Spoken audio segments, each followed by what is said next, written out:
It's Nolan. Now, before we get started, make sure y'all hitting that like button. Make sure y'all sharing it on your respective platforms. Let somebody know what we're doing today. Now, let's get into the show. I've been known as a hopeless romantic. Head first when I dive, I'm prone to the damage. Always seem to overlook all the imperfections, and one is probably set the whole stage and be shocked by the performance. My heart big as my body, I give it freely. Guess I got a savior complex. I feel better whenever women need me. Leave one for the same shit in my last. Tried different point of reference with same results from the past. Took time for the healing, but can't deny I've been hiding my feelings. Walk around with a void, need somebody to feel it. The type of love I can smile about in the morning, the dawn, and I hold tight and absorb it. The type to brighten my aura. Been through the clubs, the parties, and apps. But the more I seem to chase, it gets harder to catch. The world's cold for a genuine soul. Can't shake it, I'm patient, but still awaiting, stimulating conversation, yeah. First time is shame on me. The second time is shame on you. Shame on you. You always put the blame on me. I always put the blame on you. Blame on you. No matter what we do, we can't win or lose. I know just when to lose. I know just when to lose. What's going on, beautiful people? It's the kid J Nolan here. Welcome back to another episode of Inside the Industry, your number one source for music, entertainment, commentary, and breakdowns. Hope everyone's doing well out there this evening.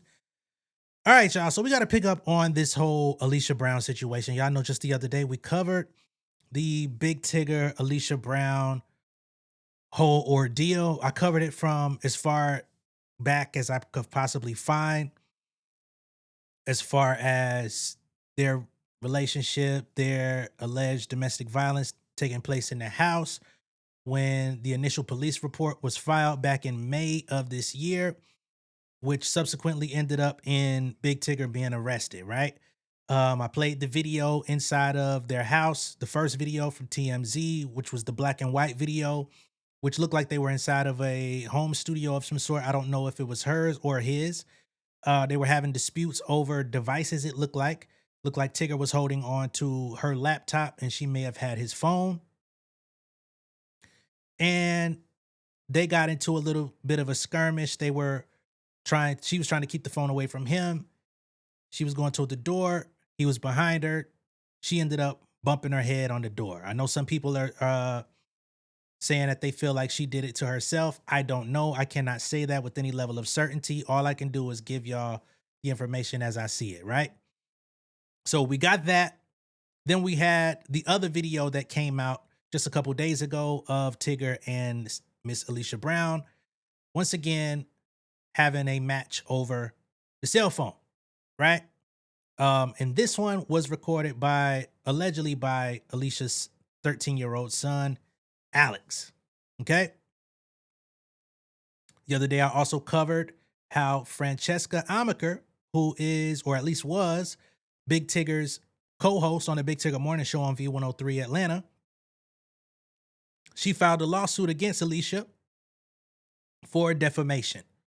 When the initial issue with Big Tigger happened in his home, she's alleging that Alicia came online under multiple pseudonyms on Instagram. And by pseudonyms, I do mean alternative pages, where they started putting information underneath the V103 post welcoming Francesca to the show. Okay. She showed up as multiple different people in the comments, allegedly saying Big Tigger's wife is in the hospital. And I think it's because of his relationship with Francesca, right?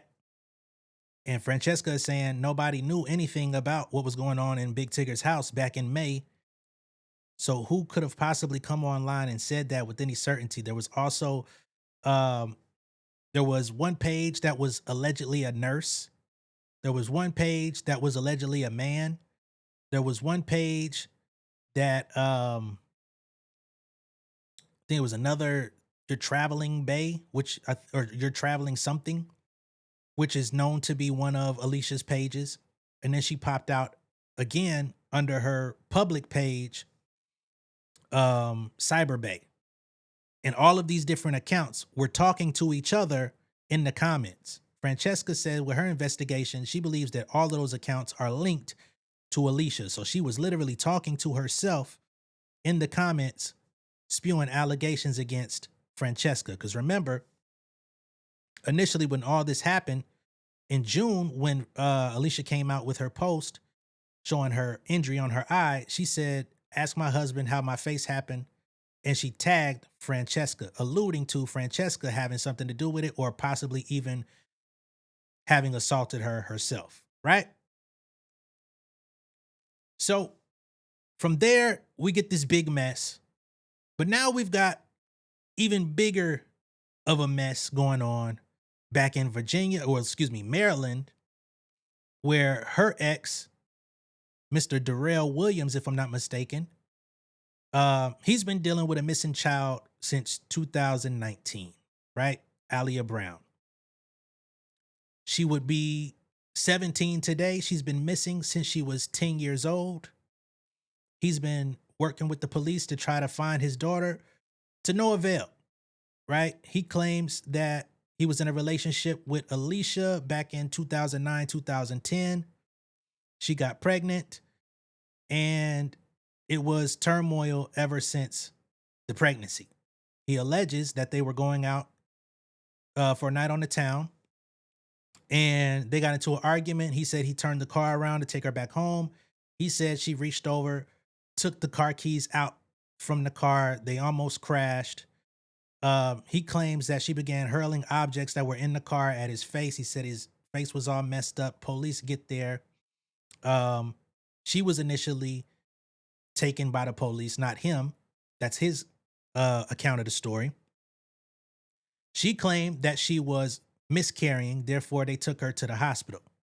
Okay. She gets to the hospital. She then says, "This man beat me up.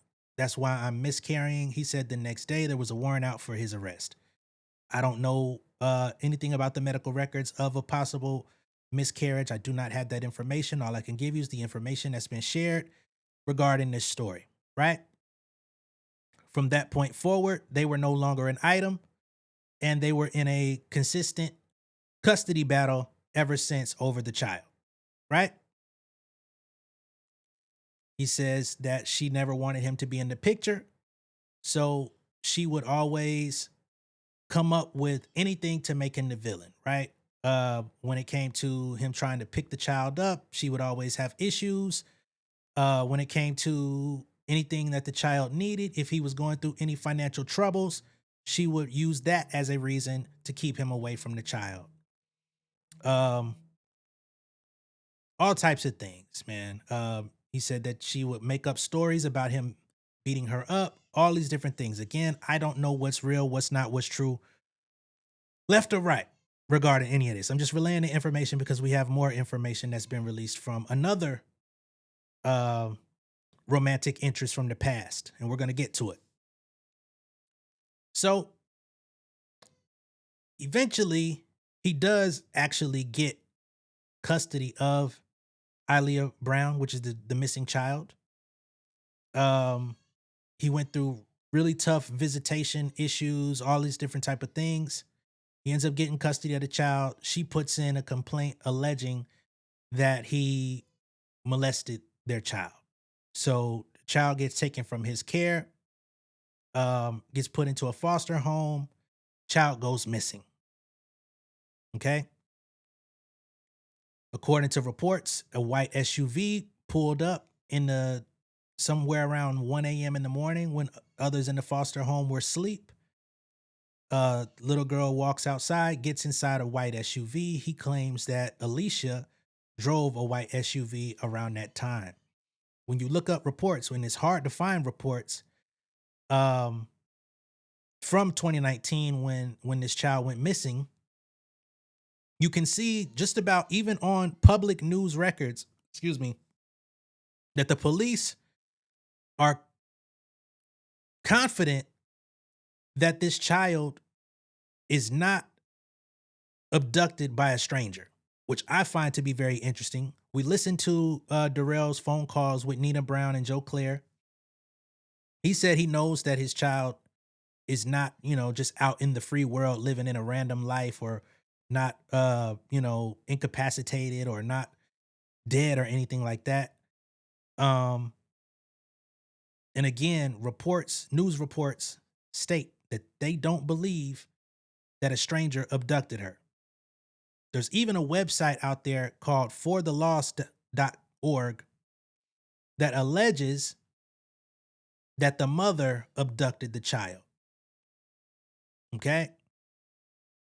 And I just gave you the name of the website that you could check out for yourself.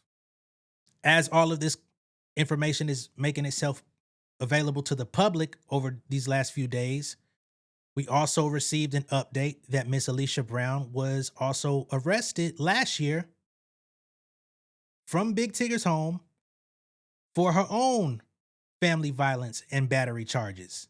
And I think it was September of last year. Okay. So there's been a lot of turmoil in the house. There's been a lot of disputes going on. I don't know the source of what's going on. A lot of people believe Tigger was cheating. She claimed that Tigger was cheating.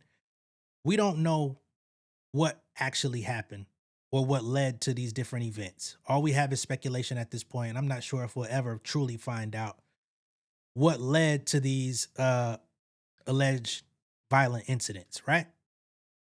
Miss Alicia Brown has 4 children. Okay. The first father is Darrell, father of Aaliyah Brown, who is missing. We don't know the second father, but I'm guessing the second father would be for Alex, who has remained in Alicia's custody, lived in the house with her and Tigger. We have third child, also named Aaliyah Brown. So remember, the first child who's allegedly missing was named Aaliyah Brown.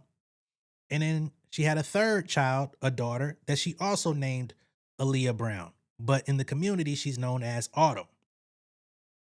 And then Big Tigger is father number 4. And they just had a child somewhere within the last couple years. They say that their child is a toddler. Okay. So all of this comes to a head. Just a couple of days ago, Alicia was arrested in Hart County, Georgia. She shared a home with Tigger in Sandy Springs, Georgia, which is just a few miles outside of Atlanta, but she was found in Hart County, which is in North Georgia, right on the borderline between Georgia and South Carolina. She was on the interstate fleeing the state with his child and another child. Okay. There was a warrant for her arrest. They gave her some sort of charges. Let me see what those charges were. I want to say it was like an interception of child custody, which I believe was based around the child she shared with Tigger because she was fleeing the state with his child. However, if anybody's familiar with this whole ordeal, Tigger was placed on a temporary restraining order. So he couldn't be around her, couldn't be around the kids. She was allowed to continue to inhabit the house while I think he had to leave. So during this dispute, she would have been the primary custodial parent. So from what I'm hearing, the charges on that in Georgia were dropped. However, she is still arrested on charges in Baltimore for kidnapping. Okay. I know it's a lot. We're covering a lot very fast. If you got to rewind, if you got to slow down, I understand. You know what I'm saying? But I'm just trying to cover everything in a vacuum as quickly as I can so that we could get to new updates. So as all of this is coming out, she gets arrested, comes out on the news. It's made known that Baltimore police are going to get her extradited back to Baltimore so that she could face her charges for alleged kidnapping of the missing child, Aaliyah Brown. We then get an update from another woman online whose boyfriend has been locked up for the last 10 years. Okay? He does not have a child with Alicia, but they were once upon a time supposed to be romantic partners. And I say supposed to be for a reason, okay? So this guy's name is Ramon Joyner. Okay? He's now on the 11th year of his bid, and he's been trying to appeal with the courts to get out for years. Okay? So that enters Miss Martina Moss, which is the woman who came out on behalf of her estranged, incarcerated boyfriend, son of her father. I mean, son of her child, father of her child. Sorry, guys. Uh, Father of her son. And she's now coming to the people saying, hey, I need y'all to take a look at this story.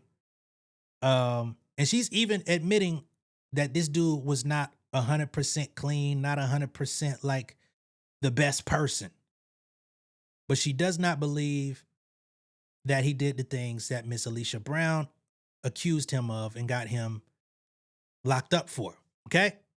So now I'm going to share my screen. I'm not going to replay the video. We've all seen it. But in the caption here, it says, please help this reach Big Tigger. At him in the comments and share, please. I know this is a long shot, but when I saw the news, I immediately recognized the woman because her face brought back something that changed my own family's life. In 2015, Alicia Brown made allegations against his father, Ramon Joyner, in Delaware. He was convicted and has now spent 11 years in prison. My son has grown up without his father. I wasn't there and I can't speak to everything that happened between them, but seeing recent reports has left me with questions that I never thought I'd have to ask. If anyone connected to Big Tigger or his team sees this, I'm simply asking that they look into my son's father's case. If there is information that deserves another look, then my son and every family affected deserves the truth, whatever that truth may be. My child father was nowhere near a saint and has done his dirt. But my son did nothing and has never gotten to hug his father in his life. Based on what seemed to be a lie from the beginning, this is for my son because he deserves the truth. This isn't about attacking anyone. It's about making sure justice is based on facts. Please share, tag Big Tigger, tag media outlets, and help this message reach someone who can make sure it gets seen. Since I've gotten this new information, I've been debating on how I should move forward. I'm not big on putting my business out, but this woman needs to be stopped because she really ruined a lot of people's lives, including my own. If anyone has any more information on this woman, it would be helpful as well. Okay? So then we get into this piece here. Right? So she then, oh my goodness, this shit is skipping forward. This is a video? Fuck. Okay. So she posts this. She says, I need all the help I can get with navigating. Thank you for your insight. So she received a DM from someone in Charlotte, North Carolina. And we're going to get to Charlotte, North Carolina, because she spent some time there and she's had run-ins with the law in Charlotte also. So this person says, hello, I seen your post. Alicia also did the same thing to my nephew in Charlotte, North Carolina. I have tons of evidence about Alicia. Your son probably got convicted because she has law enforcement on her side. Now, of course, they misinterpreted the information because her son is not locked up. Her son's father is, right? But we'll overlook that. They say Alicia has an aunt named Jerica Brown who works for the FBI. She's been assisting Alicia in avoiding any prosecution for these crimes. She stalked my whole family and pressed false charges against my dead father and my 75-year-old mother because she couldn't get to my nephew. Of course, they got thrown out. My sister had to get a restraining order against her. So my nephew haven't seen his child by her at all. So this is somebody who also has a child with Alicia.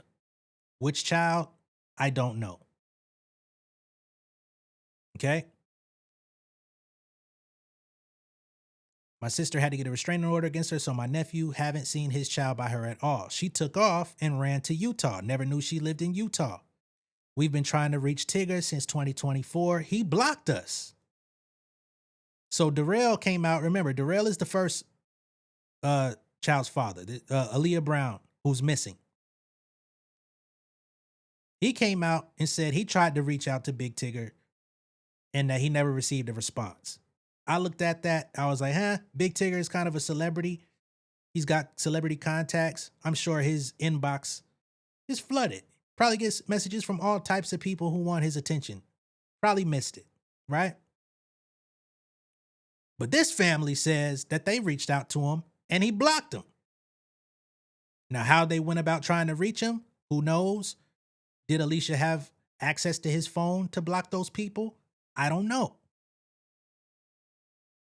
They say if your son attorneys can reach out to my nephew attorneys and Grrrls attorneys, plus Tigger's attorneys, they should be able to connect the dots. So she's saying, hey, if you could get in contact with all of these other people who have been associated with her, who have all ended up with these same charges or allegations against them, we should be able to iron out the paper trail of her activity and her behavior over the years. Alicia is very mentally unstable. I'm so sorry to hear that your son is going through this too, praying for him as well. And again, it's not her son, it's her son's father. Is there something else with this? Okay. So this is where she corrects. It says, not my son, my son's father. He was locked up when my son was 2 weeks old. Damn. He's 11 now. She said he raped her, beat her, and tied her up. He's been rotting ever since the second I saw her picture online with her mugshot with her daughter. I immediately knew it was her. I will never forget that face.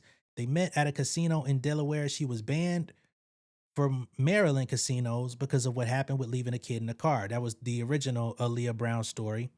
Same child who's missing today.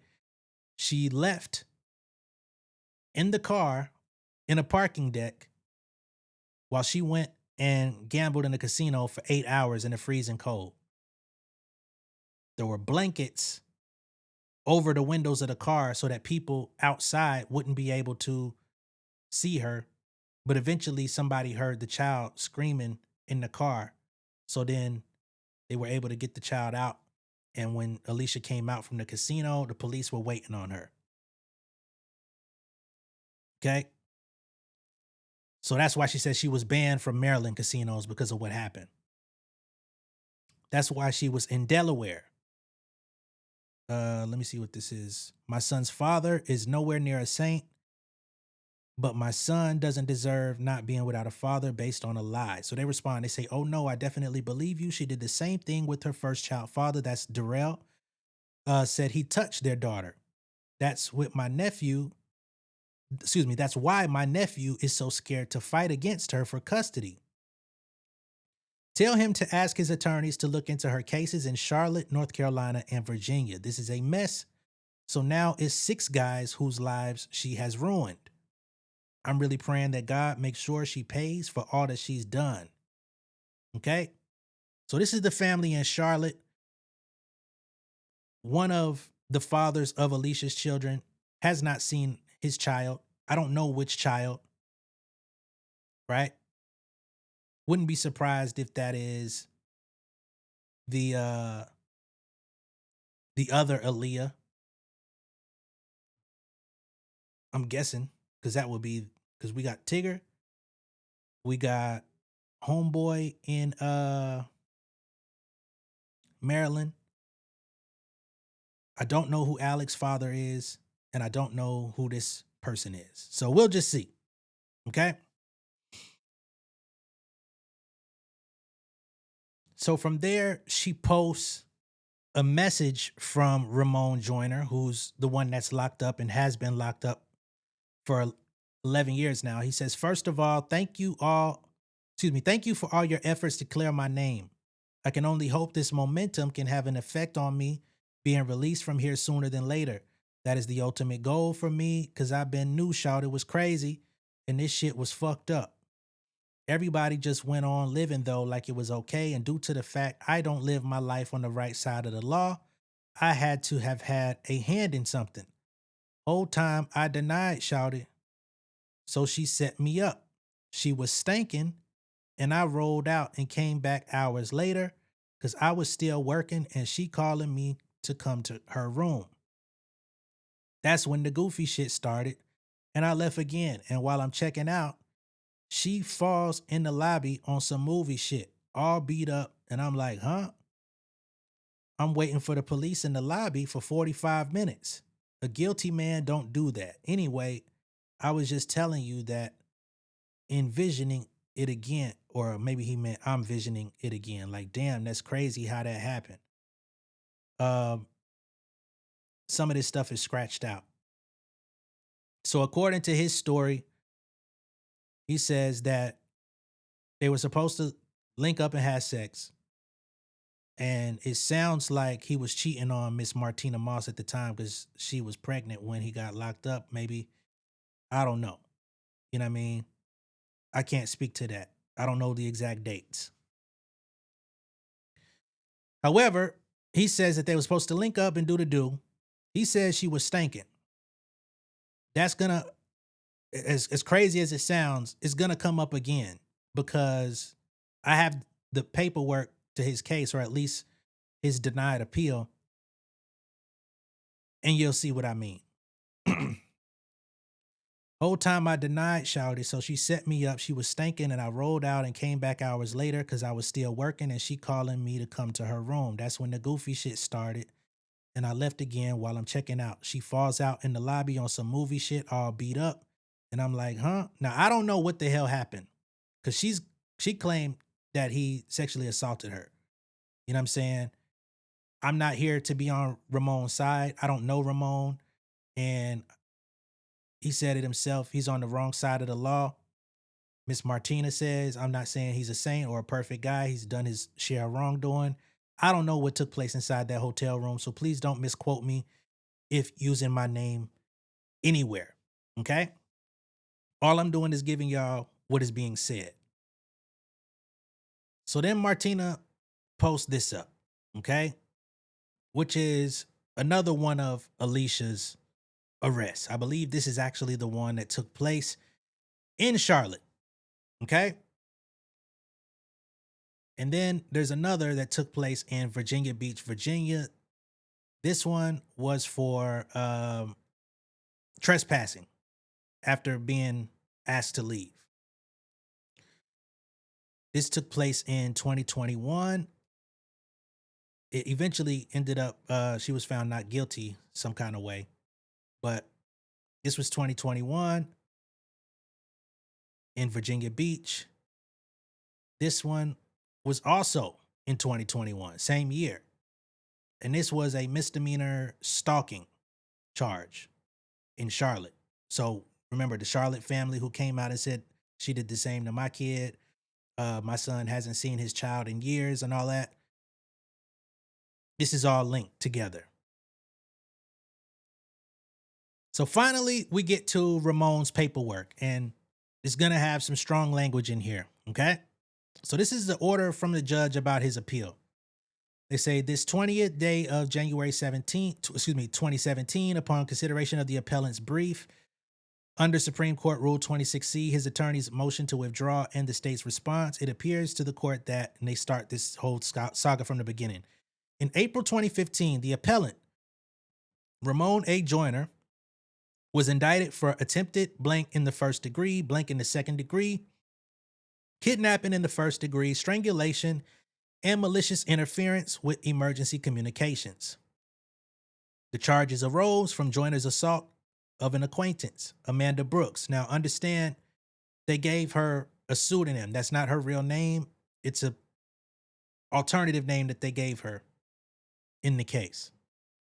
On February 8, 2015, at a hotel in Newark, Delaware. Joyner went to trial on the charges on October 2015. The trial transcript reflects that Brooks, her mother, and two friends went to a casino in Wilmington, Delaware on February 7, 2015. Brooks saw Joyner at the casino and struck up a conversation with him. And when you see Brooks, that's Alicia, okay? So she saw him at the casino and struck up a conversation with him. Brooks and Joyner were acquainted with each other and had each other's cell phone numbers. Early the next morning, Brooks and Joyner decided to leave the casino in separate cars and go out for breakfast. After picking up food at a drive-thru restaurant, Brooks and Joyner went to Joyner's nearby hotel room where Brooks fell asleep after eating breakfast. Brooks testified that when she woke up a while later, Joyner was gone, and her ID and keys were missing.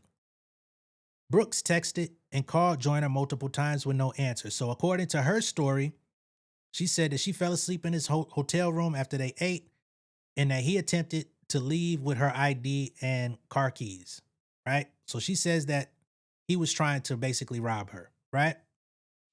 And steal her car. She claimed that she texted and called him multiple times with no answer. Joyner finally responded to Brooks, sending her a text expressing his desire to have sex with her and his frustration that she would not oblige. Brooks eventually agreed to have sex with Joyner for the purpose of obtaining her keys. According to Brooks, when Joyner returned to the room with the keys, he stated that she needed to live up to her end of the bargain and have sex with him. Brooks testified that she did not want to have sex with Joyner, but that he was standing between her and the hotel room door, and something about his stance let her know that he wasn't going to give up easily. Consequently, Brooks picked up the room phone and dialed 0 to call the front desk to ask for help, telling the woman who answered the phone, "I need someone in the room." At that, according to Brooks, Joyner became angry, snatched the phone from her hand, and hit her with a closed fist.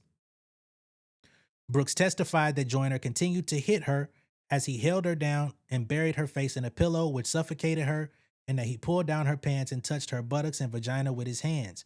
According to Brooks, Joyner then took his arm off of the back of her neck and used his hand to try to guide his penis into her. Brooks testified that when she felt him on her buttocks, she started squirming and thrust her body on the floor, and she literally fell on the floor. Brooks testified that she attempted twice to flee the hotel room during the ordeal. The first time, Brooks made it out of the room and to her car before Joyner caught her and dragged her back to the room, where he continued to beat and choke her. When Brooks attempted to escape the second time, Joyner stopped her, ripped the phone cord from the base of the phone, and tied her arms with it and her feet with another cord. According to Brooks, again, Brooks is Alicia. When Joyner eventually left the room, she untied her arms, deadlocked the door, and attempted without success to reconnect the phone and call 911. Brooks periodically looked outside for Joyner, but she stayed in the room even after there was no sight of his car. Eventually, Brooks left the room and sought help from a maintenance worker. When Joyner left the room, he went to the hotel front desk to check out and retrieve his room deposit. A few minutes later, and while Joyner was still in the hotel lobby, Brooks and the maintenance worker entered the lobby and alerted other hotel staff about the altercation in Joyner's room. The hotel staff called 911. Joyner remained in the lobby, stating that he wanted to explain to the police that Brooks had attempted to rob him. Okay? So remember, I just read his account where he said he stayed and waited for the police because he knew that, well, he claims, let me say that, he claimed that he had did nothing wrong. So he wanted to talk to the police and get it sorted out. Okay? That was his own account on Miss Martinez's page. Now we see inside the appeal that they quote pretty much the same thing. A few minutes later, and while Joyner was still in the hotel lobby, Brooks and the maintenance worker entered the lobby, alerted other hotel staff. They called 911. Joyner remained in the lobby, stating he wanted to explain to the police that she had attempted to rob him. Okay? So he says he wasn't robbing her. She actually was trying to take his belongings. Officers from the Delaware State Police then arrived at the scene and arrested Joyner. Again, I do not know what happened in this hotel room. I don't purport to know. Y'all know I don't support abuse on my channel in any form or fashion. So it's no way that I'm advocating for this. I'm just giving y'all the information, and they have contrasting stories. Later that morning, Brooks went to Christiana Hospital, where she was examined by a forensic nurse examiner. At trial, the nurse read from the medical history she prepared of the information. Brooks told her about why Brooks was at the hospital, which included Brooks' report that Joyner had penetrated her vagina with his finger. Okay? So the nurse says that he penetrated her with his finger, but her account to the police was that he was trying to insert his manhood into her. Okay. On the second day of trial, the Superior Court granted Joyner's request for a jury instruction on unlawful sexual contact as a lesser included offense of blank second degree. Later that day, at the conclusion of the state's case, Joyner moved for a judgment of acquittal on blank second degree, arguing that Brooks never testified that Joyner penetrated her with his finger. The Superior Court denied the motion, ruling that the forensic nurse examiner's testimony established a sufficient evidentiary basis to submit the blank second degree charge to the jury. When it was his turn to testify, Joyner described a much different scenario. Joyner testified that when he returned to the room after Brooks woke up, the couple decided to shower together. Okay? So he claims that they were supposed to get in the shower together. In his account on Old Girl's page, he claimed that she was stinking, which he didn't want to engage romantically with her due to the smell. Here in the court paperwork, they agreed to get in the shower. According to Joyner, Brooks got out of the shower. Okay, so he claims that she got out of the shower, saying that she had to get her facial cleanser. But instead, she ran out of the hotel room with his jacket, which contained his money and ID. Joyner testified that he chased Brooks and stopped her before she made it to her vehicle. And when he found his money in her purse, she hit him. Brooks is Alicia. Brooks struck him and he struck her back. Y'all know I don't co-sign that shit at all. He admitted that he hit her. I'm not with that. Okay? But he admitted that he did it. Joyner denied attempting any sexual contact.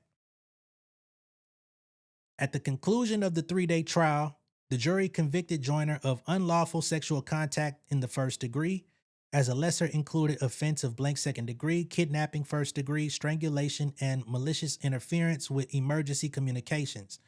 The jury could not reach a verdict on attempted blank first degree, and the state entered a nolle prosequi on that charge. The Superior Court sentenced Joyner to a total of 20 years of unsuspended level 5 incarceration, followed by 6 months at level 4 and concurrent terms of probation. This is Joyner's direct appeal. So he's now on year 11 of a 20-year sentence. Okay? So at this point in the paperwork, this is where he goes into issues with his counsel. Okay? I'm not going to read through all of the paperwork here. I just wanted to give y'all the gist of what happened in court, his charges and everything. Their conflicting accounts. It was like a whodunit. They both was pointing at each other. He tried to rob me. She tried to rob me. Okay. So I don't know, I don't really know what happened. I'm not saying that Ramon's story is compelling or changing anyone's mind about this lady, or, if people are even going to take this account into consideration. I'm sure some people probably feel like, hey, that nigga did that shit. Fuck that. That ain't going to do nothing. You know what I mean? And the allegations are egregious. It's hard to go against a woman. However, I do not know. I don't know what did or didn't happen. I'm just coming into contact with this information. And then, of course, we have the family in North Carolina who reached out to Miss Martina claiming, hey, she did the same thing to my son. That's why he's been hesitant to fight. You know what I'm saying? We tried to reach out to Tigger. She has law enforcement on her side, somebody who allegedly works for the FBI who's been helping her navigate all of these different incidents. I don't know. I do know she's gotten quite a few charges dropped off of her over the years. She's been arrested multiple times over the years for a flurry of different incidents. Again, her and Tigger both have DV charges on them. She was arrested last year on family violence battery charges. Tigger got arrested just a couple weeks ago. was placed on temporary restraining order. And now we saw that she was trying to flee the state the other day. She got stopped.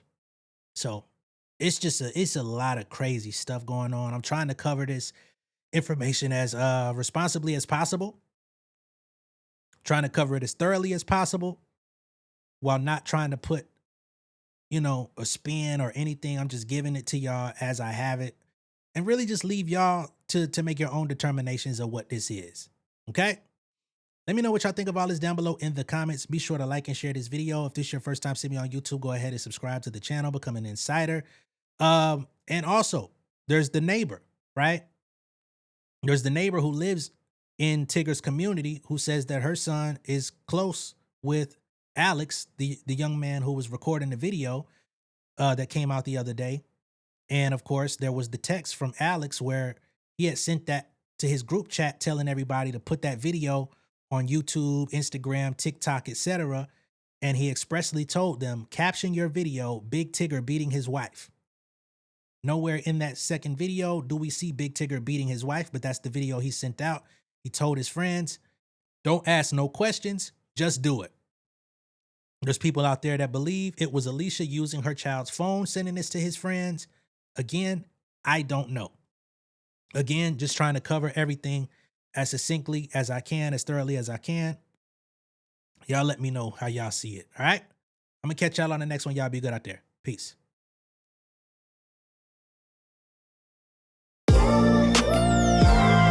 Yeah, family over fame in this bitch, yeah. The glory of living righteous is setting in. My street knowledge and education's a perfect blend. Young mogul, independent, I've been setting trends. The first one from my family to be faithfully wed.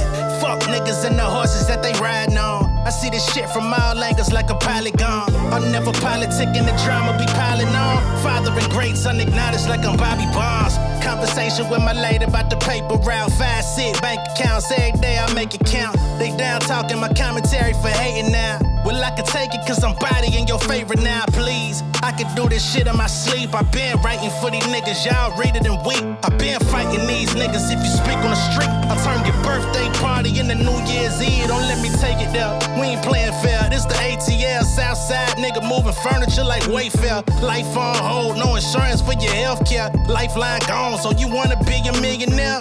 Well, let me tell you about this world I built. The women I dodged, the niggas that I read for filth. The sympathy calls, consulting for the stacks I built. I had to